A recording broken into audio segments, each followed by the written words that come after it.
अब मैं आमंत्रित कर रहा हूँ ऐसे व्यक्तित्व को जो किसी परिचय का मोहताज नहीं है, अपनी वाणी व विचारों के द्वारा हमारे तन मन के रोगों को दूर करने का पूरा प्रयास कर रहे हैं, हमें जीने का मार्ग दिखा रहे हैं, मनुष्य जीवन की सार्थकता बता रहे हैं। भारतवर्ष का शायद ही कोई ऐसा प्रदेश, जिला व शहर बचाओ जहाँ आचार्य जी ना गए हों प्रचार करने के लिए। हिमालय में भी अपनी तपस्थली में पहले वर्ष में 2 या 3 बार ध्यान शिविर लगाते थे। हम आचार्य जी बता रहे थे कि प्रति माह एक ध्यान शिविर इनके तपस्थली में लगता है। तो हम सबको भी अगर किसी को मौका लगे तो इनकी तपस्थली हिमालय में जरूर जाएंगे। अब मैं आमंत्रित कर रहा हूँ आचार्य जी को कि 12 बजे तक अपने विचारों को रखें। और आपके धैर्य को नमन, जो इतनी गर्मी में भी आप लोगों ने, मातृशक्ति को नमन, इतनी गर्मी में आप लोगों ने धैर्य बना के आचार्य जी को सुनने के लिए आप सब आदालित हैं। तो बहुत बहुत धन्यवाद आप सबका। आदरणीय आचार्य आत्मदेव जी, तालियां। एव सहस्र दक्षिणाश तांचिदेवापि गच्छतात्। ओम यदंदाशुषे त्वमग्ने भद्रं करिष्यसि तवेतत् सत्यमंगिरः। ओम वयं तुभ्यं बलितास्याम,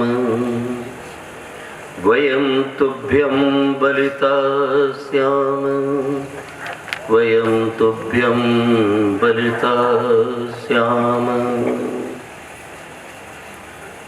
उपस्थित पवित्र आत्माओं, बहुत ही सुंदर भजन बहन जी के आप सुन रहे थे। आज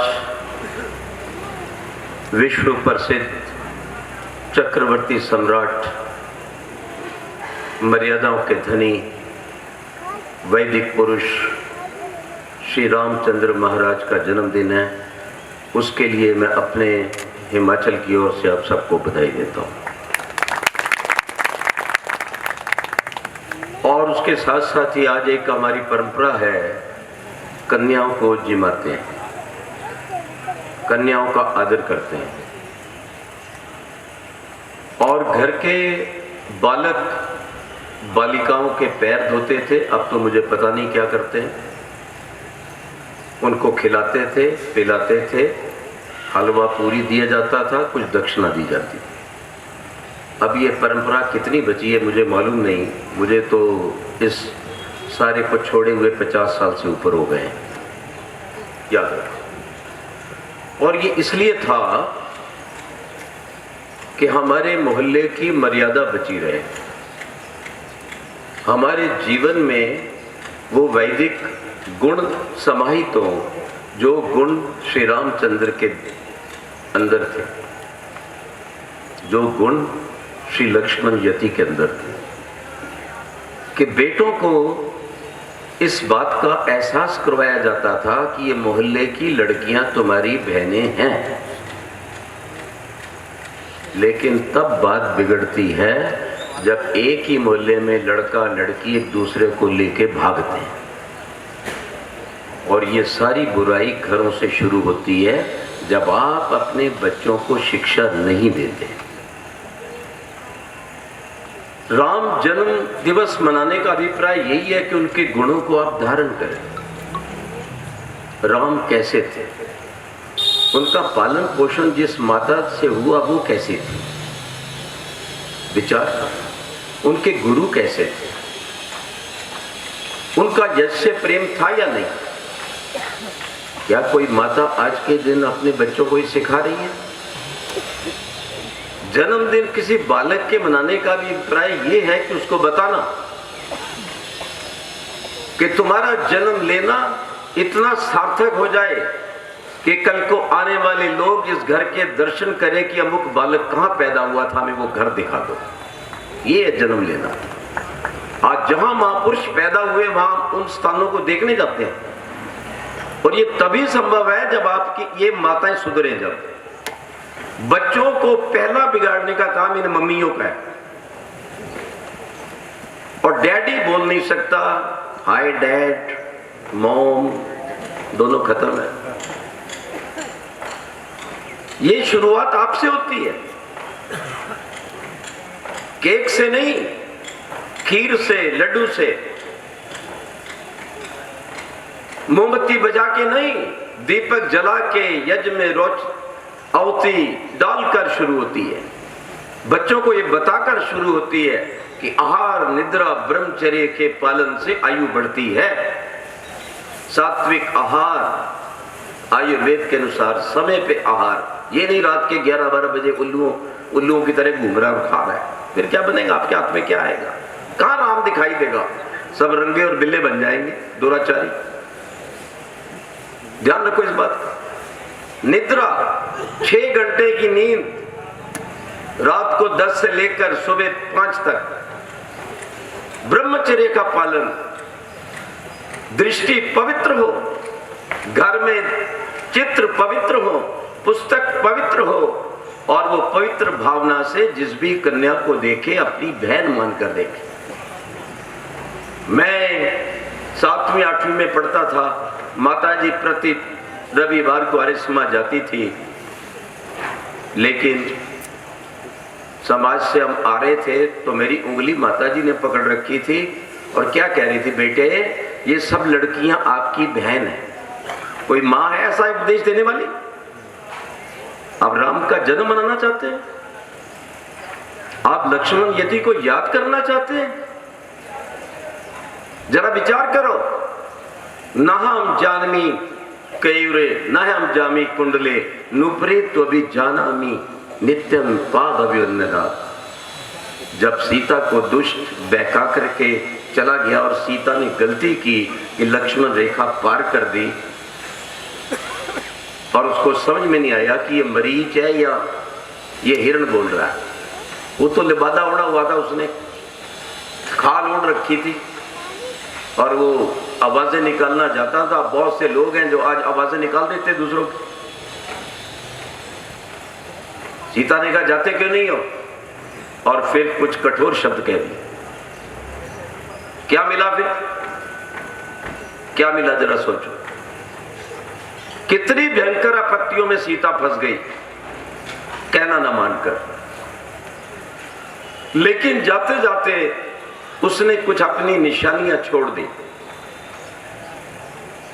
राम तो विस्मित थे, देव पुरुष थे, पर इंसान थे, भगवान नहीं थे। ये मूर्खता मत किया करो कि उनकी मूर्ति रख ली, उनको अगरबत्ती चढ़ाओ, फूल माला चढ़ाओ, फिर उसके मुंह में प्रसाद लगाओ। राम जिस भगवान के भक्त थे उसकी भक्ति करेंगे तो राम जन्मदिन मनाया जाएगा। बोलो, राम किसकी भक्ति करते थे? शिव किसकी करते थे? ब्रह्मा किसकी करते थे?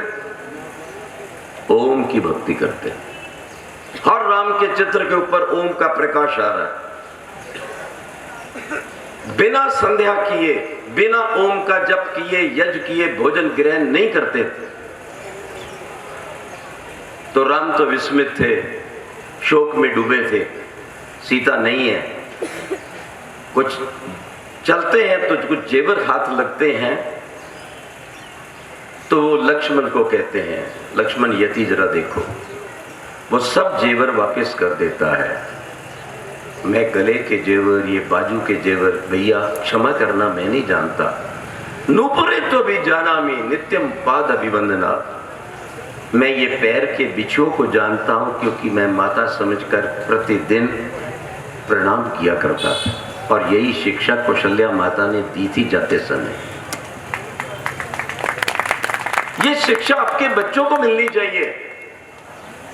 लेकिन गंदगी देख देख कर, गंदे वातावरण में रह रहकर, दुपट्टे उतार कर, गंदी ड्रेस पहनकर, आगे पीछे से नंगे होकर समाज को बिगाड़ रही हैं आज की बहनें। इसका कोई अधिकार नहीं है।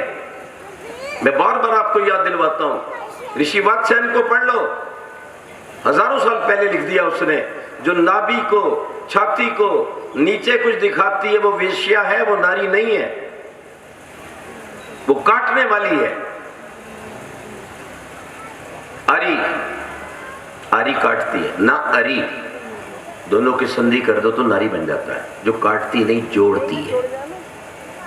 आज संकल्प करो कि राम के जीवन को लाना है, लक्ष्मण के जीवन को लाना है, अपने जीवन के अंदर बसाना है। और वातावरण को पवित्र करना है। आज संभाजी नगर में बहुत बड़ा धमाल हुआ है। 40 गाड़ियां नष्ट कर दी गई हैं। अनेक लोग हॉस्पिटल में बैठे हैं। रामनवमी है आज। वहां के दरिंदे आपको चैलेंज दे रहे हैं, कौन था राम, कैसा था राम। जहांगीरपुरी दिल्ली के अंदर बैन लगा दिया है कि रामनवमी की यात्रा नहीं निकल सकती। कहां है आपके बेटे, कहां आपकी बेटियां। पहले गीत चलता था, या चौड़ी छाती वीरों की, अब उल्टा हो गया है, या मोटी छाती हीरो की और पतली टांगे वीरों की। विचार करना, मुझे कोई हर्ज नहीं है, कोई शर्म नहीं आती बोलने में। अगर तुम्हें शर्म आती है तो अपना बाना बदलो, मुझे तो कोई शर्म नहीं आती। और जब तक नहीं बदलोगे राम का युग नहीं आएगा। दरिंदे बढ़ते जाएंगे आपकी छाती पर। लाइन लगी हुई है। वो कहते हैं हमारा क्या कसूर है, ये स्वयं ही आ रही है। एक को काट दिया, उसकी अंगूठी दूसरी डॉक्टर को डाल रही है, 10 लड़कियां पीछे और खड़ी हैं। मैं कहता हूं मेरे सामने तो गोली उड़ा दो। अगर मेरी बेटी पैदा की हुई किसी दरिंदे जिहादी के साथ मुझे पता लगता कि संबंध रखती है, तो मैं उसको गोली पर उड़ा देता या फांसी लटका देता कि तुझे ये बदमाश लुच्चे पैदा करने के लिए जन्म नहीं दिया था, तुझे वीर बालक लव कुश पैदा करने के लिए जन्म दिया था। समझा लो अपनी बेटियों को, अगर राम का युग लाना है तो। और राम के विषय में फैली हुई भ्रांतियों को दूर करो। उससे हमारे श्री राम का अपमान हो रहा है। वो मर्यादा पुरुषोत्तम थे। किसकी मर्यादा? वेद की मर्यादा। अभी मैंने मंत्र बोला है वेद का, ये युद्धन्ते प्रदनेषु शूरास, जिन्होंने युद्धों के अंदर अपना जीवन लगा दिया, सब कुछ भेंट कर दिया जीवन का। आओ उनके मार्ग का अनुसरण करें। वो क्या जपते थे, कैसे उठते थे, क्या कर्म करते थे, क्या खाते थे, माँ बाप के साथ कैसा व्यवहार करते थे। याद रखो, अपनी जनता और अपने देश के प्रति क्या बलिदान करते थे। जिस दिन वो हमारे जीवन में उतरेगा, उस दिन श्री रामचंद्र महाराज का जन्मदिन मनाना सार्थक होगा। और कोई उपाय नहीं है, बिल्कुल सीधा तरीका है। तो बोलिए, राम किसका जप करते थे? ओम का ध्यान करते थे, वेद का ज्ञान करते थे, यज्ञ का अनुष्ठान करते थे। याद रखना। और देशभक्त, गोभक्त, संस्कारी संतान करते थे और राष्ट्र और समाज हित बलिदान करते थे। ये उनका जीवन रहा है। रावण बदमाश था, ऋषिदन लिखते वो कर नहीं देता था, वो राम जी के अधीन था, अयोध्या के चक्रवर्ती राज्य के अधीन था रावण। पढ़ो सत्याप्रकाश। उसका अंत किया, लेकिन उस क्षेत्र पर स्वयं अपने भाई को या किसी और को नहीं बिठाया, उसी के अच्छे भाई को बिठा दिया। हमने आज तक किसी देश पर हमला नहीं किया, किसी देश को गुलाम नहीं बनाया, अच्छे व्यक्तियों को ही बिठा दिया, क्योंकि हम आर्य लोग हैं। धरती के हर व्यक्ति को अच्छा आर्य ही मानते हैं जो अच्छे काम करता है। हम जाति पाति और प्रांतवाद से ऊपर है। ये श्री राम ही बताता है। बोलो, क्या श्री राम ने कोई तकिया कलाम लगाया था? कौन सी जाति है? क्या महाभारत के अंदर जितने भी हमारे देव पुरुष दिखाई देते, उन्होंने कभी कोई जाति सूचक चिन्ह लगाया था? बंद करो इसको लगाना, तब राम का युग आएगा। विचार करो इस बात पर। तो आज आवश्यकता इस बात की है कि वेद मंत्र कह रहा है कि अपना जीवन वैसा बनाओ। अगर आज से आप संध्या करना शुरू कर देंगे, यज्ञ करना प्रारंभ कर देंगे, प्रतिदिन वेद का एक मंत्र पढ़ेंगे, अपने बच्चों को 24 घंटे में बिठाकर 24 मिनट देश धर्म की शिक्षा देंगे और राष्ट्र पर समर्पित लोगों के चित्र लगाएंगे, उनमें भावना फूकेंगे, तो श्री राम का जन्मदिन मनाना सार्थक हो जाएगा। हमारे देश के बच्चे राम भक्त बनेंगे, फिर राम हमारे बीच में रहेंगे। ध्यान रखो इस बात पर।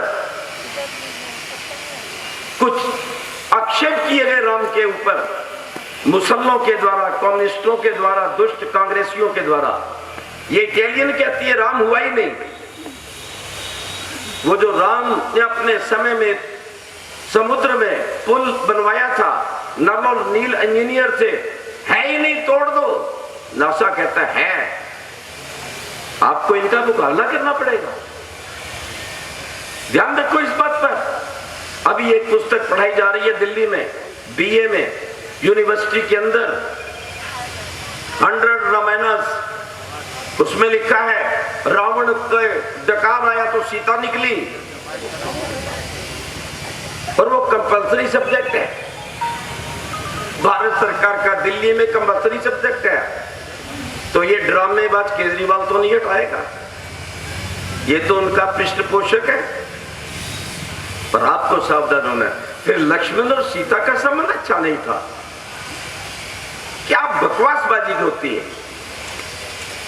आपको इस विषय में आंदोलन करना चाहिए, अपने नेताओं के सामने जाना चाहिए, इस तरह की यात्राएं निकालनी चाहिए। ये बकवासबाजी बंद हो, ऐसी पुस्तकें बंद की जाए। ध्यान रखना इस बात। राम ने शंभू का वध कर दिया। पहली बात तो ये है कि जो असली रामायण है वो वाल्मीकि की है, और वाल्मीकि हरिजन शूद्र नहीं था, ऋषि पुत्र था। ये भी मूर्ख हैं, जानते नहीं है, इन्होंने इतिहास नहीं पढ़ा। वो ऋषि संतान थे, योगी पुरुष थे, वैदिक विद्वान थे, देशभक्त व्यक्ति थे। और वो लिखते हैं हस्त आम्लकवत, जैसे हाथ पे रखे हुए आंवले को हम देखते हैं कैसा है, मैंने इस प्रकार से अपने काल में जो श्री राम का जीवन देखा तो मैंने रामायण लिखी, पहले नहीं लिखी। ये भी मूर्खता छोड़ दो कि वाल्मीकि ने पहले रामायण लिख दी। वो लिखा साहब ये श्लोक है, विचार करो। अच्छा, अब ये बताओ कि जो राम खेवट को भी गले लगा रहा है और एक व्यक्ति शंभूक नाम का ध्यान कर रहा है, तो राम जी के विषय में लिखा गया उसका गला काट दिया। ये कम्युनिस्ट बोलते हैं, विधर्मी बोलते हैं, और लिखा हुआ है क्योंकि प्रक्षिप्त रामायण है। रामायण का उत्तरकांड लगभग सारा प्रक्षिप्त है। रामायण है क्या? अयोध्या कांड सर्ग 3 श्लोक 4 में लिखा है स्पष्ट। क्या लिखा है? चैत्र श्रीमानयम मास, चैत्र मास में राम जी को वनवास हुआ था। 14 वर्ष का पूरे होंगे जी चैत्र में जाकर। ये रामायण है। राम जहां से चले वहां पर वापिस आ गए, इसका नाम है आयन एक चक्कर। खत्म हो गई रामायण। तो ये आरोप लगाना हमारे देवी देवताओं को गिराने के लिए, हिंदू संस्कृति को बदनाम करने के लिए, सावधान हो जाओ। राम ने किसी शंभुक को नहीं मारा। जो खेवट को हर व्यक्ति को गले लगा रहा है, याद रखना, उससे प्यार करता है। किसी धोबी ने नालायक नहीं कहा था और उसके कहने पर सीता को निकाल दिया हो, ये भी वो बकवास करते हैं कम्युनिस्ट और ये दूसरे लोग। राम कैसा है? एक महिला को बाहर निकाल दिया। अरे मूर्ख, नहीं निकाला। राम ने वापस आने पर वहां पर अनेक यज्ञ किए सीता जी के साथ। अरे जो पूरी अयोध्या रो रही थी राम के स्वयं जाने पर, है पूरे एक एक व्यक्ति रो रहा था। वो ये कहेगा, उंगली उठाएगा? जिस सीता की अग्नि परीक्षा ऋषियों ने कर ली, तो ऋषि ठीक है कि धोबी ठीक है? पहली बात है, धोबी ने कुछ कहा ही नहीं, ये सारा प्रक्षिप्त है। ऋषियों ने अग्नि परीक्षा ले ली, और अग्नि परीक्षा का मतलब ये नहीं कि आग में सीता को डाल दिया था। आग जलाई गई होगी, सीता को कहा था कूद जाओ, प्यार हो गई वो तो। बस हो गई तेरी परीक्षा, पीछे हट। ये थी अग्नि परीक्षा। इसलिए सीता को राम जी ने घर से नहीं निकाला। पढ़ो, वेद पढ़ते नहीं हो आप। अथर्ववेद में ये लिखा है, जब धर्म पत्नी गर्भवती हो तो स्वयं संयम करो। ये तो ऋषि ध्यान ने भी लिखा है पहले संस्कार में। खान पान शुद्ध सात्विक हो 1 वर्ष तक, क्योंकि गर्भ में जो संतान आ चुकी है उस पर दुष्संस्कार ना पड़े। ध्यान रखना इस बात। इसलिए वहां ये लिखा है अथर्ववेद में कि उसको पवित्र वातावरण में रखो। तो श्री राम ने सीता के गर्भवती होने पर वाल्मीकि आश्रम में और उनकी पत्नी के पास छोड़ा कि बच्चों के ऊपर अच्छे वैदिक संस्कार पड़े। निकाला नहीं था। ये उत्तर दिया करो, राम को बचाओ, सीता का आदर करवाओ, नारी जाति के ऊपर आरोप लगाने से बचो। और यार ये संस्कृति पे आरोप है कि राम ने सीता को निकाल दिया, मतलब सनातन धर्म ऐसा है। बिल्कुल गलत। ये जो मैं आपको बात बता रहा हूं इस पर विचार करो अच्छी तरह से। लेकिन ये समस्या क्यों पैदा हुई जानते हो आप? 1948 के लगभग 1947 देश आजाद हुआ। 1947 से लेकर 1958 तक इस नालायक नेहरू ने देश का शिक्षा मंत्री अब्दुल कलाम चुना। किसी स्कूल किसी कॉलेज में वो नालायक नहीं गया था, मक्का में पैदा हुआ था, वो हमारे देश का शिक्षा मंत्री है। और इस नालायक नेहरू को हमारे आर्य समाज के वैदिक धर्म के उच्च कोटि के पंडित, सनातन धर्म के रक्षक ने पत्र लिखा कि आप इतिहास की पुस्तकें जब लिखें, जब आप पाठ्यक्रम बनाएं तो मेरा सहयोग ले लें। हमारे पंडित ये कहते हैं, और कोई सहयोग नहीं दिया। मतलब से खोल दिए गए, भारतीय संस्कृति को बर्बाद किया गया, सनातन धर्म के ऊपर कूड़ा कचरा फैला गया। अब उसका परिणाम इनके ऊपर आ रहा है। याद रखना, इस नालायक व्यक्ति के कारण। और आप अपने पर्व मनाना ही भूल चुके हो। चैत्र मास में श्री राम गए और चैत्र मास में रावण का संस्कार करके अयोध्या आ गए। तो रावण कब मरा जी? तुम कब विजयदशमी मनाते हो और विजयदशमी को रावण के साथ जोड़ते हो? इतनी बड़ी मूर्खता। विजयदशमी का रावण से कोई संबंध नहीं है। ये श्रावणी, विजयदशमी, दीपावली, होली, ये आर्यों के प्राचीनतम पर्व हैं। ये श्री राम, ये शिवजी महाराज और उससे पहले भी मनाए जाते थे। दशहरे को रावण नहीं मरा। चलिए प्रमाण दे देता हूं। वेंकटेश्वर प्रसिद्ध, बहुत प्रसिद्ध प्रेस है वो पौराणिकों की, और वहां से वो रामचरितमानस छपा है बंबई। वो क्या लिखता है? चैत्र सुदी 14 जब आई, मरियो दशानन जगत दुखदाई। तो रावण कब मरा जी? बोलो। और तुम कब मनाते हो? ये बंद करो। अगर दयानंद के सिपाही हो कि सत्य के ग्रहण करने और सत्य के छोड़ने में उद्यत रहना चाहिए, तो आपको ये परिवर्तन लाना पड़ेगा, इस झूठ को छोड़ना पड़ेगा। वो विजयदशमी का पर्व है आपको बलवान बनाने के लिए,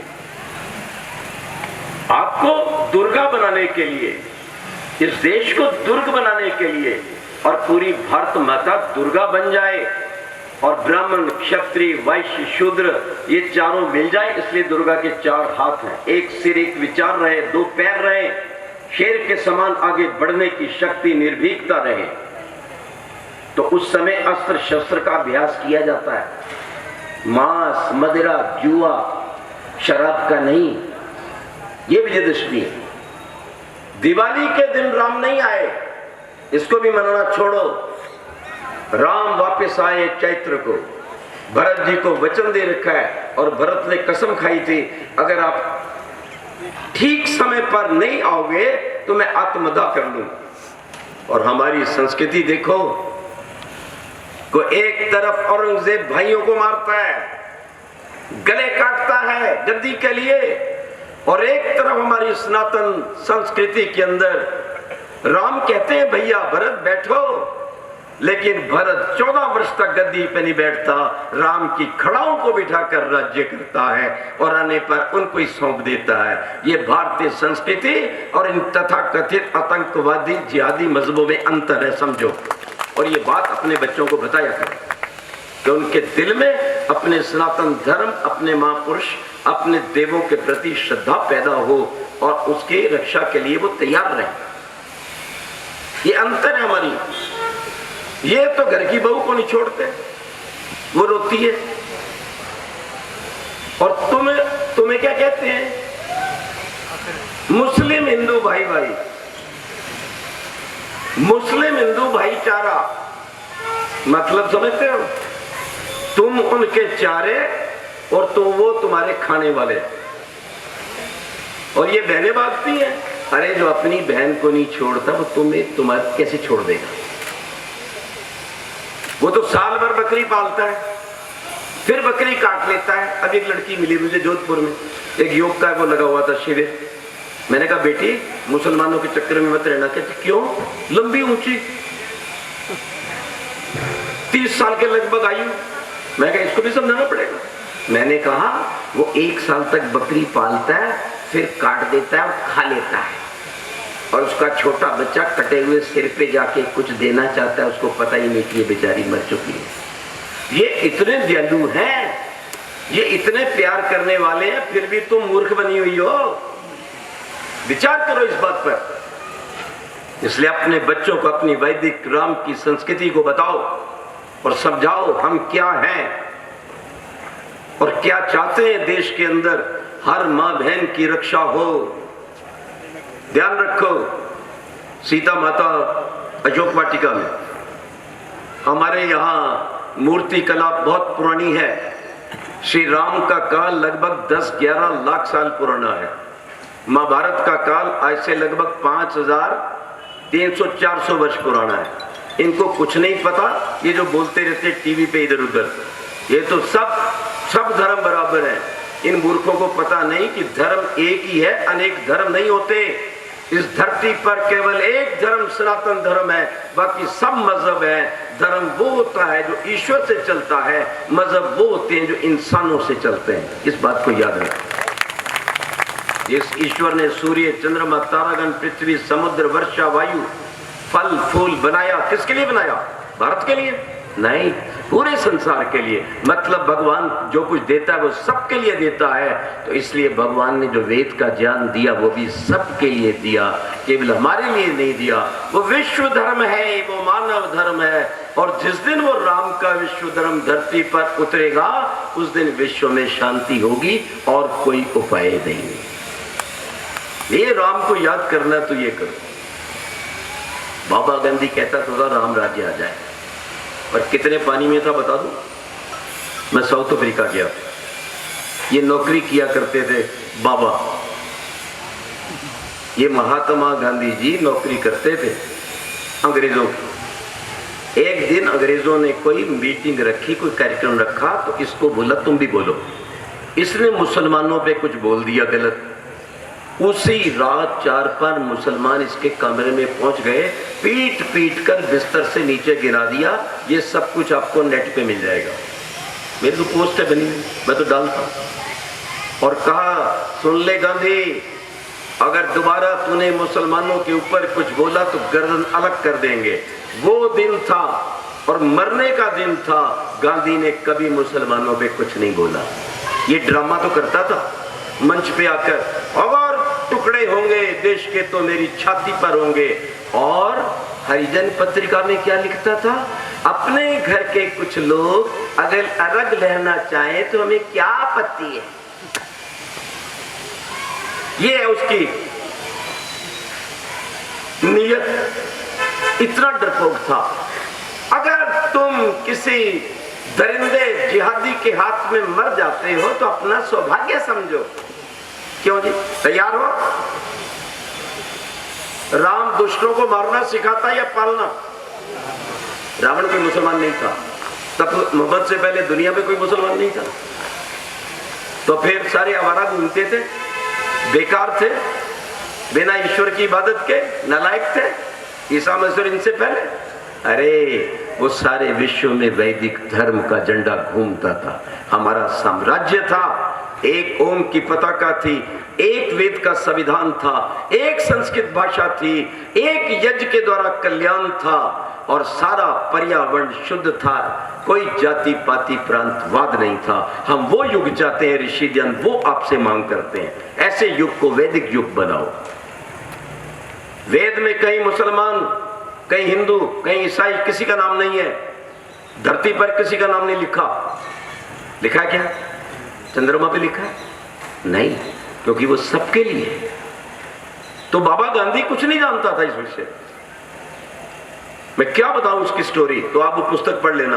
भारत से एक डॉक्टर अंबेडकर है, वो पहला व्यक्ति था ऋषिध्यान के बाद जिन्होंने इन दुष्टों को, जिहादियों को समझा था और कहा था ये बाज नहीं आ सकते, हिंदू तो जन्मजात दयालु हैं और ये जन्मजात आतंकवादी हैं और ये आतंकवाद इनकी किताब सिखाती है। ये डॉक्टर अंबेडकर के शब्द हैं। और ये महामूर्ख के एक व्यक्ति लिखता है भीम और मीम। अरे गधे, पढ़ तो ले तू डॉक्टर को। वो पुस्तक सब जगह मिलती है, भारत सरकार ने छापी है। वो ये भी कहता है आजकल के शूद्र की उस वैदिक शूद्र से कोई तुलना नहीं है। वो शूद्र ये नहीं अपाहिज था, मांसाहारी था, शराबी था, जुआरी था, वो आर्य था। आर्यों के 4 वर्ण है और वो जिसके पास विशेष विद्या, विशेष बल, विशेष धन नहीं था, तो वो ये संकल्प लेता था अशुद्ध द्रव्य थी, मैं शीघ्र ही द्रवित होकर अपने ऊपर वालों का साथ दूंगा और अपने देश को महान बनाऊंगा, अपने धर्म को बचाऊंगा। ये आज के नहीं थे। और ये कम्युनिस्ट तो गाय का मांस भी खा जाते हैं। और पिछले दिनों कांग्रेसियों ने सरेआम सड़क पे गाय काटी और गाय का मांस बांटा। इन दरिंदों के साथ जुड़ना है? विचार करो। भीष्म पितामह को मार दिया गया, क्या गलती थी? चरित्रहीन था क्या? क्या गड़बड़ थी? बहुत बड़ा विद्वान था, बाल ब्रह्मचारी था, अस्त्र शस्त्र देता था, लेकिन कृष्ण ने मरवा दिया। एक ही गलती कर रहा था कि गलत पार्टी में बैठा था। आदमी कितना भी अच्छा हो, अगर गलत पार्टी में बैठा तो भूल कर उसके साथ मत जाना। ये कृष्ण जी ने आपको शिक्षा दी। तुमने राम के साथ रहना, रावण के साथ नहीं रहना। विचार करो। हमारे यहां अभी बागेश्वर शास्त्री की बहुत चर्चा हो रही, न्यूज बनी है। 1 महीना पहले मैंने बागेश्वर शास्त्री को एक प्रश्न दिया था।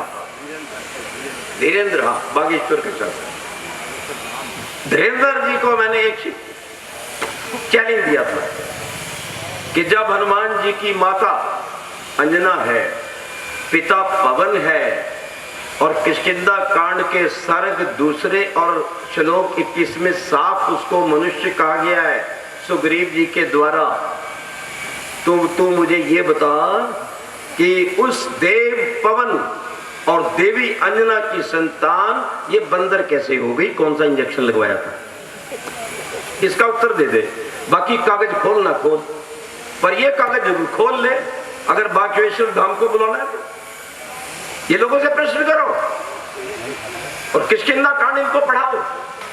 श्लोक नंबर मैं दे रहा हूं, जैसे मैंने चैत्र मास का आपको श्लोक दिया है। विचार करना इस बात पर। इस देश को बर्बाद इन तथाकथित नेताओं ने किया है।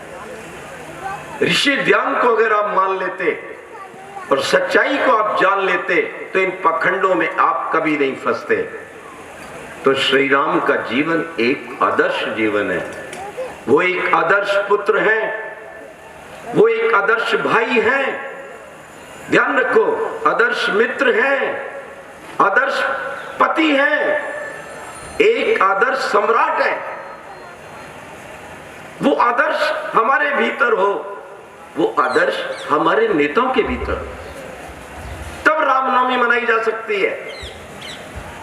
तब ये कल्पना की जा सकती है कि राम राज्य आएगा। अंडे खाकर नहीं आएगा, केक काटकर नहीं आएगा, तुम छिल्लों के पीछे लग के नहीं आएगा। इस बात को ध्यान में रखो आप, जो मैं बात आपको कह रहा हूं। तो श्री राम का जीवन वैदिक जीवन था। मैं एक बार कटक गया उड़ीसा में, एक हमारे पंडित जी थे, कहने लगे आपके पास 2-3 दिन का समय है। तो डीओ वालों ने समय मांग रखा था, वहां के मैनेजर ने, वहां से लेकर पुरी तक के सारे विद्यालय मैंने उनमें बोल के आना था। मैंने कहा चलो मैं बोल दूंगा। उनके कुछ पंडित लोग मथुरा वगैरह से जा रहे थे, राम कथा का आयोजन था मारवाड़ियों के द्वारा, मैंने भी बोल दिया।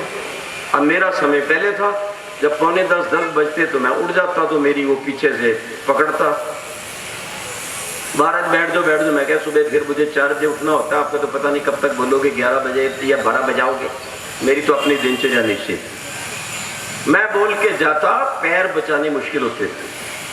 3 दिन तक मैं बोला, उसके बाद मैं अपने कार्यक्रम पे चला गया। और जब मैं रुका हुआ था वहां पे आया तो फोन आ गया, महाराज आप आए नहीं, ये लोग हमें छोड़ेंगे नहीं। मैंने कहा क्यों? आपको 3 दिन दिए थे, मैंने पूरे कर दिए। अभी मैं फोन सुन ही रहा था तो इधर से किवाड़ खटक गया, मैंने चादर लपेटी और किवाड़ खोला। क्या बात है? वो पैर पकड़े, महाराज कृपा कर दो, लोग बड़े नाराज हैं, आप एक बार चलो। भाई आपको 3 दिन दिए थे, अगर कुछ आर्य समाज के लोग होते तो मैं डांट देता, भाई तुमने 3 दिन दिए थे, फालतू समय क्यों बर्बाद कर रहे हो? पर मुझे जाना पड़ा। वो जिस पंडित ने कार्यक्रम रखा था मेरा रामायण कथा का, वो कहने लगा आप तो आर्य समाज से जुड़े हैं, अब राम कथा कैसे कहते हो, कितने लोग प्रभावित हैं। ओ मैंने कहा बंदे ध्यान से सुन, जितनी अच्छी कथा एक वैदिक विदुषी और विद्वान राम की कर सकता है, इस पूरे भारत और विश्व में कोई नहीं कर सकता, क्योंकि राम वेद से जुड़ा हुआ है, राम वैदिक मर्यादाओं से जुड़ा हुआ है। ये परीक्षण मैंने किया वहां पे, मैं हैरान हो गया। इसलिए श्री राम का जीवन चरित्र ठीक पढ़ रहा है, और हमारा ज्ञान और विज्ञान बहुत उन्नत था। विमान भी था उसमें, पुष्पक विमान। ये नहीं है, ये तो दुष्ट थे, ये राइट ब्रदर्स, वो बापूजी तलपदे, वो पंडित जो अपने थे, उनके शिष्य ऋषि ध्यान के श्याम जी कृष्ण वर्मा, उनके संपर्क में आए। और ऋषि ध्यान ने बहुत पहले हमने सर में कहा था कि मैं ऐसे हवाई जहाज के विषय में बात की थी। लोग कहने लगे बाबा ने आज क्या भांग पी रखी है, ये लोहे लकड़ को उड़ाना चाहता है। तो हमारे यहाँ तो वृद्ध विमान शास्त्र है, उसका अनुवाद हमारे गुरुजी ने किया, स्वामी ब्रह्ममुनि जी महाराज, जिनसे मैंने निरुक्त पढ़ा। ये दुष्ट लोग अंग्रेज उस बापूजी तलपदे को बीमार हो गए या बीमार कर दिया, और सारा जो उसका प्रोग्राम था विमान का, जो वो पहले चौपाटी के ऊपर 100 फुट तक उड़ा के दिखा चुका था, उसको खरीद कर ले गए और कहते हमने विमान बनाया। इस बहकावे में मत आओ, ये सब कुछ कला कौशल यहां पर था। लंका मनियों से चमकती थी, अयोध्या पवित्र सुगंधित जल से धोई जाती थी। माता पिता के होते हुए कभी बच्चा कभी बेटा बेटी मरता नहीं था, वो शिक्षा ऐसी देते थे और संस्कार पूर्वक उनको जन्म देते थे। ये राम की मर्यादा थी। रामोद्वीर न भाषते, रामायण में आता है कि राम एक ही बार बोलते थे, अर्थात राम झूठ नहीं बोलते थे। आज पदे पदे झूठ का वातावरण है, इससे अपने को बचना है, इससे अपने को संभलना है। याद रखो इस बात को। समुद्र मैं गया हूं, वहां तक धनुषकोटि तक मैं गया हूं। कुछ पत्थर ऐसे हैं जिनके अंदर वायु होती है, वो तैरते हैं। वो मात्र पत्थर तैरने से पुल नहीं बना था, ये नल और नील इंजीनियर थे जिन्होंने बकायदा पत्थरों को समुद्र में डालकर और विशेष मसाला लगाकर बनाया था। आपका वो देखो इंद्रप्रस्थ अभी भी खड़ा किला हमने तो बनाया। और पहले सीमेंट का प्रयोग नहीं करते थे, 100 साल के बाद खत्म हो जाता है। हमारे जैसे इंजीनियर यही कहते हैं, इसके एस्टिमेटेड एज कितनी है, 100 ईयर्स, पर हमारा बनाई हुई बिल्डिंगें 5-5 हजार साल तक कैम बनी हुई। वो चूना और ये शहद और ये बहुत कुछ मिला करके बनाते थे। और एक और आपने कथा होगी कि समुद्र जाने नहीं दे रहा था। ये श्लोक सब बोल देते हैं, याद रखना। वाल्मीकि रामायण पे विश्वास करो, तुलसी तो बहुत बाद में आया। हमारी प्रामाणिक रामायण वाल्मीकि। भैया जड़ समुद्र नहीं बोलता हाथ खड़ा करके, भय बिन होए न प्रीति। नहीं, आज किसी भी समुद्र इलाके में चले जाओ, हमारा एक स्थान, एक केंद्र गोवा में है, वहां पर समुद्र के रक्षक खड़े रहते हैं। वो रक्षक इसलिए खड़े रहते हैं कि कोई डूबने वाला हो, कोई नाजायज काम करे तो रोक दे। जिस क्षेत्र से ये जाना चाहते थे वहां कोई अधिकारी होगा, उस समुद्र का प्रोटेक्टर। उसने कहा क्यों जा रहे हो, कैसे जा रहे हो, ये नहीं कि जड़ समुद्र खड़ा हो गया हाथ जोड़ लिए। ये पखंड फैलाने की जरूरत नहीं है। आज भी हमारे समुद्र के प्रोटेक्टर सब जगह खड़े हैं। मैं एक एक बात का आपको प्रामाणिक उत्तर दे रहा हूं, साइंटिफिक उत्तर दे रहा हूं कि इन बातों को अपने जीवन में से निकालना है, याद रखना है। एक कीर्तन किया जाता है, मैं भी करवा देता हूं भाई, बोलो। हरे राम राम राम हरे हरे, बोलो।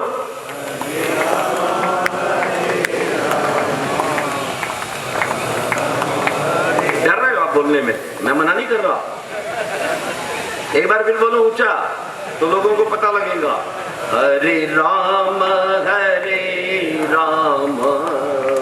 राम राम हरे हरे।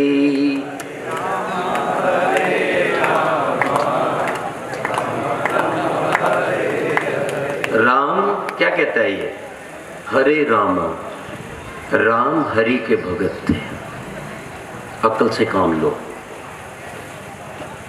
हरे रामा दो बार का, दुर्बद्धम इति सुबद्धम भवति। राम हरि के भगत थे, पक्की बात। वो किसी और के भक्त नहीं थे। ओम जय जगदीश हरे, चौथे नंबर पर वो ओम के भगत थे, जो सबके दुखों कष्टों को हरता है। समझते हो हरि का मतलब? ये वेद में एक बार आया है शब्द हरि, और अर्थ में भी आता है, लेकिन ईश्वर के अर्थ में भी आता है। तो राम हरि के भक्त थे, हरे रामा। पर आगे क्या कहा गया? राम राम हरि हरि। लेकिन दोनों को मिक्स मत करो, मिलाओ मत। राम राम है, हरि ये अकल करो, ये इनको समझाओ जो नहीं समझती और नहीं समझते। इसलिए मैंने ये गीत गवाया है, और ये कृष्ण के ऊपर है। हरे कृष्णा कृष्णा कृष्णा हरि हरि। ये गीत ये नहीं कह रहा कि राम भगवान है। अगर आप एक ईश्वर को छोड़कर और राम की मूर्ति पूजा कर रहे हो तो समझो आप राम का अपमान, उसकी अवहेलना कर रहे हो, उसकी आज्ञा से विरुद्ध जा रहे हो। जो कुछ उसने कहा है आप उसका असम्मान कर रहे हो, क्योंकि राम एक ईश्वर का भक्त है। वो चाहता था मेरी सारी प्रजा एक ईश्वर ओम की भक्त बने, यज्ञ करे, संध्या करे, संतानों को अच्छी धार्मिक शिक्षा दे। इस बात को कभी मत भूलो, अपने जीवन में इस बात को हमेशा याद रखो। तो मैंने आज रामनवमी थी तो बहुत से लोगों के मेरे पास फोन आने शुरू हो गए, उनकी शंकाएं थी, मैंने सब लिखी। ये जो एक वाल्मीकि रामायण छापी है गीता प्रेस वाले ने, उसमें पखंड भर रखा है। उत्तरकांड में शराब के मटकों से जी, इतनी औरतों से जी, ये कर दिया वो कर दिया। ये सारी बकवासबाजी राम के साथ नहीं है। राम एक पवित्र व्यक्ति थे, मांस और शराब से दूर थे, लेकिन मूर्ख आदमी समझते नहीं। मैं आपको बताता हूँ, मैं देहरादून में था, एक लाला जी अपने घर ले गए, मेरे घर भोजन करो। मैं चला गया, कहते ये हमारा स्थान है, बगीचा देखो। मैं वहां चला गया तो मैंने उससे एक बात की, मैंने कहा राम, मैंने उसको कहा आप खाते पीते तो नहीं हो? कहते नहीं। मैं कहते आप क्यों पूछते हैं, ये तो राम भी खाता था, लक्ष्मण खाते थे मांस, ये बकवास। मैंने कहा क्यों? कहते जब रावण आया ना तो सीता से भिक्षा मांग रहा था, तो सीता ने कहा अभी नया मारने गए हैं, बैठ जा, थोड़ी देर बाद में देती हूं। ये बेचारा दुष्ट आदमी ये कहानी जोड़ रहा कि हिरण इसलिए मार रहे। वो हिरण ये नहीं है हिरण, वो हिरण सिंह को भी कहते हैं वैदिक भाषा में, और वो तो ड्रामा था पूरा। और सीता ने ये नहीं कहा था कि मार के खाना है, सीता की इच्छा थी कि बहुत सुंदर हिरण है और राजघरानों में ऐसे पशु रखे जाते हैं वहां पर जो चिड़ियाघर बनाते हैं, ये हम जाने वाले हैं वापस अयोध्या, ये हिरण दिलवा दो, मैं इसको साथ लेके जाऊंगी। उसको समझाया गया कि असली नहीं है, उसके नहीं दिमाग में बैठा, और ये सारा कांड हो गया। तो राम विशुद्ध शाकाहारी है, किसी तरह का कोई नशा नहीं करते, राम चरित्रवान है।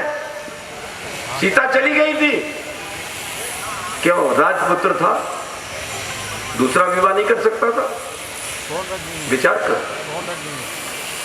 लेकिन सहायता लेकर उसी देवी को वापस लाए हैं। और सीता को क्या तकलीफ थी रावण के पास? आज तो पैसा देखते हैं, मोटा तकड़ा महल देखते हैं, फट से कूद जाते हैं, हो गई शादी। क्यों जी? सीता को क्या तकलीफ थी? और रावण में उस समय चरित्रहीन होते हुए भी आज के व्यक्तियों से ज्यादा चरित्रवान था। वो एक बार भी अशोक वाटिका में अकेला नहीं गया, अपनी पटरानियों को साथ लेके गया था और प्रार्थना ही करता था कि छोड़ दो। जब सीता बिल्कुल नहीं मानी तो उसने एक चाल चली, कटा हुआ गला थाली में रखकर सीता को ले आया। ये मूर्ति कला तब भी थी, और उसको कहने लगा देख राम तो मर चुका है, अब तू किस चक्कर में बैठी, आजा। लेकिन सीता का संकल्प था, वो सती नारी थी कि जीवन में एक ही अपनाया है और एक ही मेरे पास रहेगा, और उसके सिवाय दूसरा मेरे जीवन में नहीं आ सकता, क्योंकि सोच समझकर गुण कर्म स्वभाव से विवाह होता था। ये प्याला टकराने से, जूती टकराने से विवाह नहीं होते। ये अकल दो अपनी बेटियों को। और सीता का तप देखो, उसको पता था कि राम मुझे लेके जाएंगे। ये चरित्र हमारे बच्चों में आए, ये भावना देशभक्ति की हमारे नेताओं में आए, श्री राम का जीवन आए। ठीक है, अयोध्या बन गई, बाबरी गिर गई, सर्वे किया गया, पेनिट्रेटिंग सर्वे। आज हमारे पास सर्वे की ऐसी मशीन है कि जमीन के अंदर क्या क्या है ये बता देती है। पता लगा कि पुरानी बिल्डिंग की नींव अंदर है, ये अयोध्या ही थी हमारी, लेकिन एक दुष्ट व्यक्ति आया था, उसका नाम याद नहीं है, और वहां एक स्वामी जी रहते थे। उसे कहता है मुझे शिष्य बना लो, योग सिखा दो। वो दुष्ट बाबर से मिला हुआ था, उसने अंदर आकर ये सारा षड्यंत्र रचा और अयोध्या गिरी। कुछ लोगों ने मूर्खता की, 3 लाख के लगभग सनातन धर्मी, वैदिक धर्मी हिंदू भाई काट दिए गए, और वो मकबरा टूटा नहीं, पानी से नहीं, आपके खून से बना था। ये तो कृपा करो मोदी जी का, यशगान करो कि उनकी कृपा से आपको वो स्थान दोबारा मिल गया। और उसका नाम क्या था? बाबरी। वो बाबर के नाम नहीं था, ये बाबर अत्यंत चरित्रहीन व्यक्ति था। औरतें तो रखता भी था, लौंडा भी रखता था। एक लौंडा लाया था व्यभिचार के लिए, उसका नाम था बाबरी, और वो मारा गया था किसी युद्ध में, तो उसके नाम से इसने वचन दिया था मैं मस्जिद बनाऊंगा। ये वो मस्जिद है। मैं एक बार यात्रा कर रहा था, बंगाल से दिल्ली आ रहा था। एक व्यक्ति 2nd क्लास एसी में बैठ गया, पजामा डाल रखा है, काली सी पो है, सिर पे टोपी है। वो जैसे ही बैठा, मैंने कहा क्यों? रेलवे में काम करते हो? PWI, ये हमारी टर्म्स है रेलवे की, इंजीनियरिंग की। वो बड़ा कहने लगा, सर आप ज्योतिषी हैं? मैं कहा ज्योतिषी नहीं, मैं सिर का डॉक्टर हूँ। कहता आपका नाम? मैंने कहा AN बिस्मिल। कहता अच्छा। मैंने कहा क्यों? अरे बूझ सा आदमी सेकंड AC में चले पता नहीं लग जाता कि रेलवे का अधिकारी होगा, तक तो चढ़ गया, आम आदमी कैसे बैठे इतना किराया देकर। मैंने कहा क्या लेना तुमने बाबर से? दुष्ट था, नीच था, मक्कार था, गौ हत्यारा था, मुसलमान लड़कियों की भी शादी रोकता था, उठा लेता था, तभी रात को शादी होना आपके यहाँ शुरू हुआ, तभी दीपक जलाकर अलमारी में रखना शुरू हुआ। क्या उसके पीछे पड़े हो? ये शाहरुख खान की पैंट उतार दी जाती है, ये जितने मुसलमान जाते हैं इनको नंगा करके देखा जाता है कौन क्या है, ये आतंकवादी तो नहीं है। अरे भाई छोड़ दो इनको। वो मुझे भी मुसलमान समझ रहा था, इसलिए मैं जोर से रगड़ा दे रहा था कि आसपास के डिब्बे वाले भी सुन लें। कह लगे नहीं। मैंने कहा अपनी बेइज्जती करवानी है? अरे हम सब राम के वंशज हैं, हमारी रगों में राम का खून है, जाओ DNA टेस्ट करवा लो। कहते नहीं आपकी बात तो ठीक है डॉक्टर साहब, लेकिन एक बात है कि अगर हम अयोध्या देते हैं तो बाकी भी मांगते हैं। अरे मैंने कहा बाकी मांगते हैं वो बाद में देखेंगे, लेकिन अयोध्या के लिए कोई रोड़ा नहीं अटकाना चाहिए, अयोध्या देनी चाहिए। हाँ हाँ मैं सहमत हूं।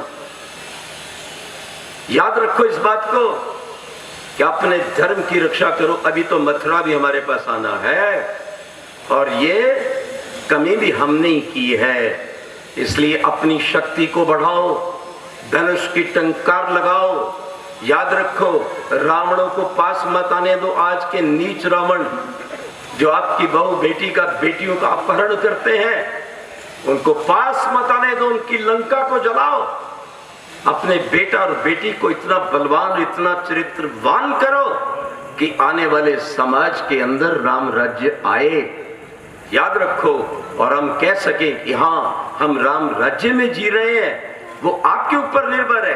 केवल सरकार ये काम नहीं कर सकती, आप जो काम करेंगे तो सरकार निश्चित सहायता करेगी, सरकार पीछे नहीं रहेगी, सरकार लगी हुई है इस बात के ऊपर। लेकिन आपको ये जीवन के अंदर ये काम करना है। संकट की घटाओं में ना डरना सीखो, तूफानों से टकराकर उभरना सीखो। याद रखो जीवन का संदेश देते हुए राम ये कहते हैं, अगर जीने की तमन्ना है कुछ करना सीखो, कुछ मरना सीखो। ये भावना बना के जाओ। पत्थर सी हो मांसपेशियां, लोहे से भुजदंड अभय। पत्थर सी हो मांसपेशियां, लोहे से भुजदंड अभय। मन में अग्नि देश धर्म की, तभी जवानी पाती जाए। तभी आपकी जवानी आपके बेटा बेटी की है अगर उसमें देश और धर्म की लगन है, वो अपनी संस्कृति से जुड़ा है।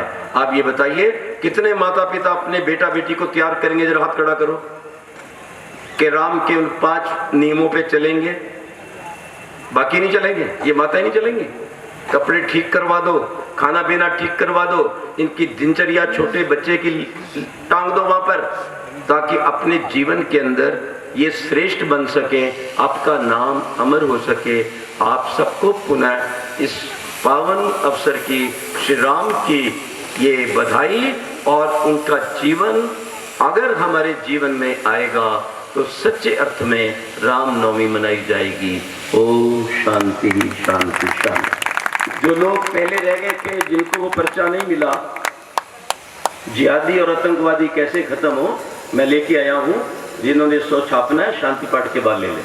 धन्यवाद। बहुत बहुत धन्यवाद आचार्य जी का। आचार्य जी के वचनों को अपने जीवन में ना धारा।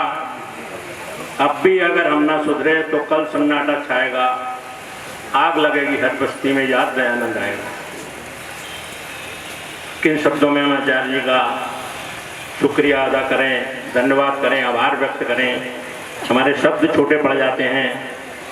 एक ऐसा आर्य समाज की भट्टी में तब तक बड़ा हुआ, कला कई वर्षों से अपना इंजीनियर का पेशा छोड़कर केवल एक ही पीड़ा, एक ही दर्द जीवन में लिए हुए कि किसी तरीके से अपने आर्यजनों को, भारतवर्ष को इस प्रकार अधिक से अधिक इस दयानंद की विचारधारा से, वेदों की विचारधारा से, वेदों की और लोटों की विचारधारा से किस तरीके से अधिक लोगों को मैं बता सकूँ अपने जीवन में।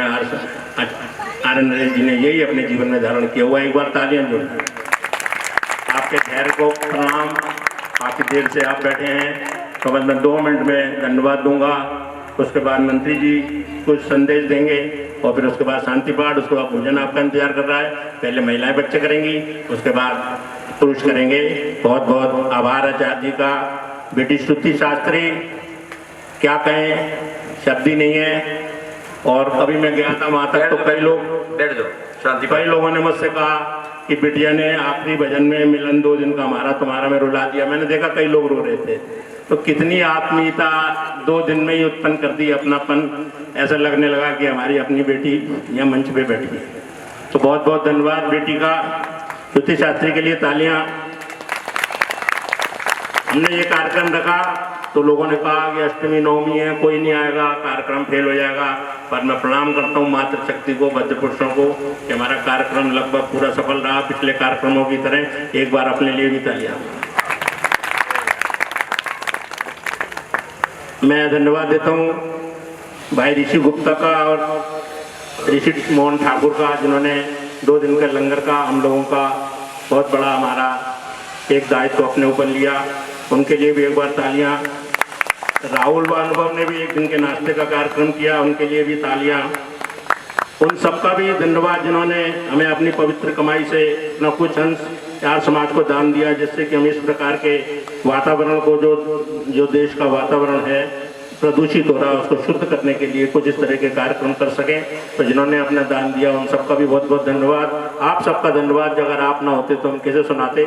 और हमारे मैं आर्य समाज कमलानगर के जितने भी कार्यकर्ता हैं उनका धन्यवाद कैसे करूं कि वो अभी बिटिया भी बता रही थी कि एक बिच्छुओं की वो जा रही थी लाइन, तो उन्होंने कहा भाई आपका नेता कौन सा है, तो उसने कहा जिसको भी हाथ लगा के देख ले पता लग जाएगा कौन नेता है। तो हमारे कार्यकर्ता इसी प्रकार से सारे, चाहे वो मंत्री जी हों लगे रहे, प्रचंड प्रसाद, राहुल, जतेंद्र, विश्वेंद्र शास्त्री जी, समस्त पदाधिकारी, किस चीज़ का नाम लूँ, रात दिन मेहनत करके इस कार्यक्रम को बनाया। और महिलाओं मातृशक्ति का तो कोई मुकाबला ही नहीं है, चाहे उषा गुप्ता हो, चाहे श्रीमती मंजू गुप्ता हो, कांता बंसल हो, विद्या गुप्ता हो, प्रभा मारवा, संगीता आर्या, संगीता जी, लता गुप्ता जी, नमिता वाधवा जी, प्रेमा कन्वर इत्यादि, सबका आपका बहुत प्रेम और स्नेह मिलता है, तभी हम इस प्रकार के कार्यक्रम कर सकते हैं। और बहुत बहुत धन्यवाद उन लोगों का जिन्होंने बिटिया को और आचार्य जी को भोजन के लिए अपने यहाँ भोजन के लिए निमंत्रण दिया, चाहे वो नमिता वाधवा हो, बहन पुष्पलता जी हों, विजय बंसल जी हों, राहुल जी हों, जतेंद्र जी हों, एक बार उनका भी बहुत बहुत धन्यवाद। गनौली से आए हुए ब्रह्मचारियों का भी धन्यवाद, साउंड व टेंट वाले का भी धन्यवाद, विभिन्न आर्य समाजों से आए उनका धन्यवाद। जिला आर्य पत्नी सभा हो, आर्य समाज नई की मंडी, आर्य समाज शाहगंज, जयपुर हाउस, फ्रीगंज, राजा की मंडी, ताजगंज, शाहगंज, बालाजीपुरम इत्यादि से सभी आर्य जनों से आर्य समाजों ने यहाँ या मीडिया के भाइयों का भी बहुत बहुत धन्यवाद, कवरेज दिया। और इस पार्क समिति का जिन्होंने अपना स्थान दिया उनका भी बहुत बहुत धन्यवाद। एक बार तालियां इन सब के लिए। पीछे एक छोटी सी सूचना दे रहा हूँ, छोटी सूचना ये सज्जन दे गए हैं जिनके घर पर ओम का झंडा नहीं है, आज तो लगी जाना चाहिए श्री रामनवमी। ठीक, हवन कुंड अगर ठीक साइज का है, जो मैंने बताया था, जितना चौड़ा उतना गहरा, बिना छेद के तो ले लेना, नहीं तो मत लेना। और वैदिक साहित्य ऋषियों का जीवन ले लेना। कुछ देशभक्तों के कैलेंडर हैं, वो अपने घरों पे लगाओ और अपनी बैठक में जरूर लगाओ। वो घोड़े और उल्टे सीधे मेम और ये मत लगाओ, बच्चों को शिक्षा मिले वो लगाया। बहुत बहुत धन्यवाद। आचार्य जी ने जो संदेश दिया है उसका ध्यान रखें और एक झंडा आज अपने घर पे अवश्य लगाएं। हमारे रामनवमी कार्यक्रम का आज 30वें सत्र में ये समापन हो रहा है, तो इस बार हमारा बड़ा सौभाग्य रहा कि हमें उच्चकोट के वैदिक विद्वान आचार्य जी के प्रवचनों का एवं जयपुर से पधारे वेद विदुषी श्रुति शास्त्री जी के प्रवचनों का सुनने का लाभ प्राप्त हुआ और उनके माध्यम से हमने भगवान राम के वास्तविक स्वरूप को जाना। हमारे कार्यक्रम के बीच में हमारे विद्वान राम गोपाल वैद्य जी उपस्थित हुए हैं, उनका बहुत बहुत धन्यवाद। हमारे आर्य समाज के पूर्व प्रधान श्री के.पी. सिंह आर्य जी हमारे भी आज कार्यक्रम में उपस्थित हुए हैं, उनका भी बहुत बहुत आभार है। हमारे ब्रजराज सिंह परमार श्रीगंज आर्य समाज से, अरविंद मेहता जी विवरनगर आर्य समाज से, अर्जुन देव महाजन जी जो जिला सभा के पूर्व प्रधान है हमारे कार्यक्रम में उपस्थित हुए हैं, उनका भी बहुत बहुत आभार है। अश्विनी डेमला जी, प्रदीप डेमला भी जयपुर हाउस आर्य समाज से उपस्थित हुए हैं, जयपुर हाउस के प्रधान भी उपस्थित हैं, उनका भी बहुत बहुत आभार है। हमारे नायकी मंडी आर्य समाज से मनोज खुराना जी और विकास हमारे तीनों सत्र में उपस्थित हुए हैं और अनुज भी आए हुए हैं, उनका भी बहुत बहुत आभार है कार्यक्रम में। सभी का, आप सभी का सहयोग के लिए बहुत बहुत आभार। हमारे ये नायकी मंडी आर्य समाज का एक कार्यक्रम, जैसा कल भी सूचना दी गई थी, महात्मा हंसराज जी जयंती महोत्सव मनाया जा रहा है। ये 23 अप्रैल को स्थान है आर्य समाज ही की मंडी डीएवी इंटर कॉलेज मोती कटरा आगरा। और ये 23 अप्रैल को प्रातः 7:30 बजे से 12 बजे तक ये कार्यक्रम आयोजित है। तो सभी से अनुरोध है कि इस कार्यक्रम में भी अधिक से अधिक पहुँचें। और जैसा कि आपने हमारे आर्य समाज के इस कार्यक्रम में भगवान राम के वास्तविक स्वरूप को जाना, इसी प्रकार हमारे आर्य समाज में साप्ताहिक सत्संग होता है, उसमें भी आप साप्ताहिक सत्संग रविवार को आएँ। प्रातः 7:30 बजे से 9:30 बजे तक हमारे जो भी महापुरुष हैं, हमारे जो भी त्यौहार हैं, उनका वास्तविक स्वरूप क्या है, उनको कैसे हमें मनाना चाहिए उनको, तो उसमें आप आएंगे तो आपको काफ़ी अच्छा लगेगा। उसमें भी हमारे सत्संग में काफ़ी अच्छे विद्वानों के द्वारा आपको विचारों को सुनने का लाभ प्राप्त होगा। तो प्रातः 7:30 से 9:30 बजे तक हमारे आर्य समाज में सत्संग होता है। दैनिक यज्ञ भी होता है प्रातः 8 बजे से 9 बजे तक। व्याख्या हमारे विद्वान पुरोहित आचार्य विश्वेन्द्र शास्त्री जी करते हैं और सत्यार्थ प्रकाश का भी रोजाना पाठ होता है। तो उसमें भी आप आएँ 8 बजे से 9 बजे तक। जैसा कि हमारे प्रधान जी, आज का जो ऋषि लंगर की व्यवस्था है प्रसाद के रूप में, हमारे सुषमा ठाकुर जी के परिवार से है। उनके पुत्र ऋषि मोहन ठाकुर जी यहाँ पे उपस्थित हैं, तो उनका भी बहुत बहुत आभार है।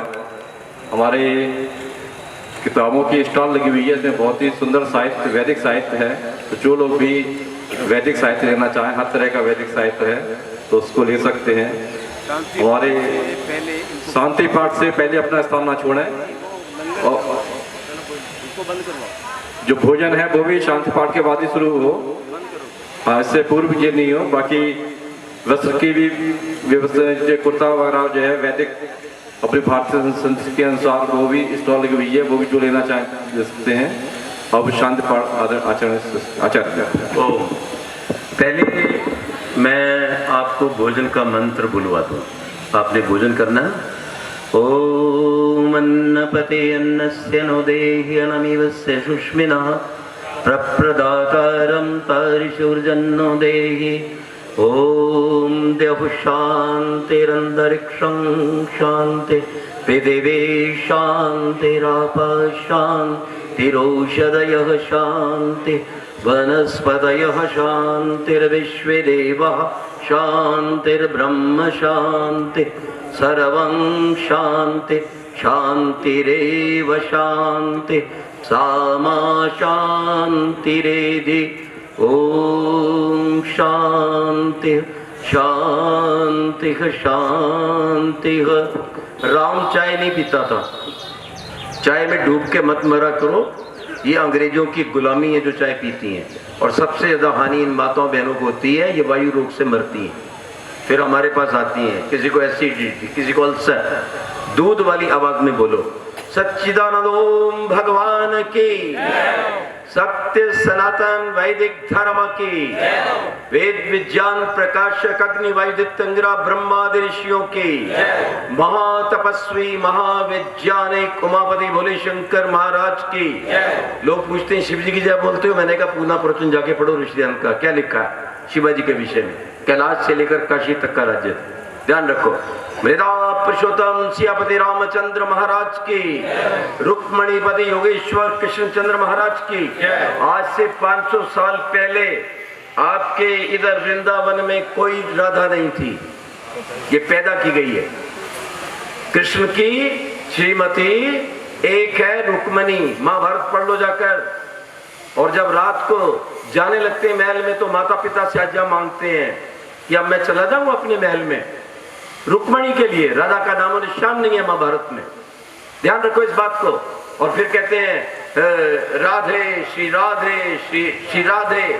वो मैं क्या श्रीमती बोल, क्यों जी? राधे श्रीमती जी की श्रीमान थी, इतनी अकल नहीं है बोलने वालों। एक तो गलत बनाया, फिर गलत ही बोल रहे। स्टेशन पर बोल रहा था श्री राधे, मैं क्या श्रीमती बोल। इसलिए बोला रुक्मणीपति कृष्णचंद्र महाराज की। एक जगह आती है ब्रह्म पुराण में चर्चा, वो राधा उसकी मामी है। राधा के पति का क्या नाम है? रायण। रायण कौन है? यशोदा का भाई। याद रखो। बोलो सच्चिदानंद ओम भगवान की जय। भारत माता की जय। गौ माता की जय। जगत गुरु महर्षि दयानंद सरस्वती की जय। देश धर्म पर बलिदान होने वाले सभी संतों, गुरुओं और सैनिकों की जय।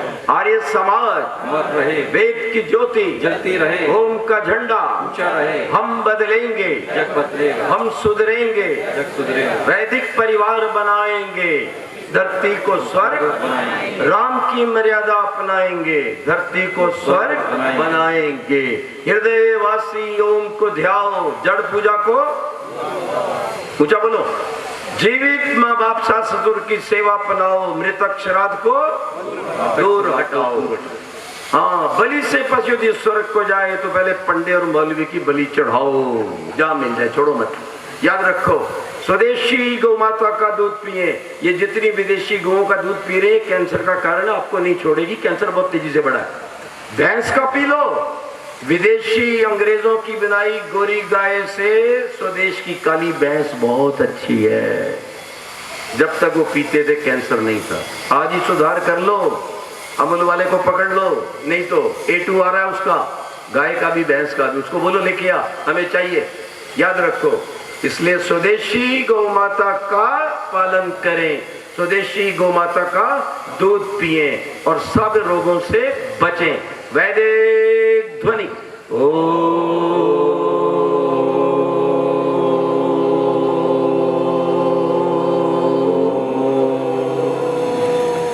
श्री राम नमस्ते ही करते थे और आपको भी नमस्ते ही करनी है। वैदिक अभिवादन। नमस्ते। सदा आनंदित रहो। नमस्ते। शुभकामनाएं। हाँ, ये सज्जन आपका सूचना दे दिए। सभी लोग भोजन करके जाएंगे, पहले माताएं बहनें कर लेंगी। हाँ, उसके दो बाद बहनों की पुरुष बातें करेंगे। हैं, सारी बिना पुरुष की बातें। बिना भोजन के कोई नहीं जाए।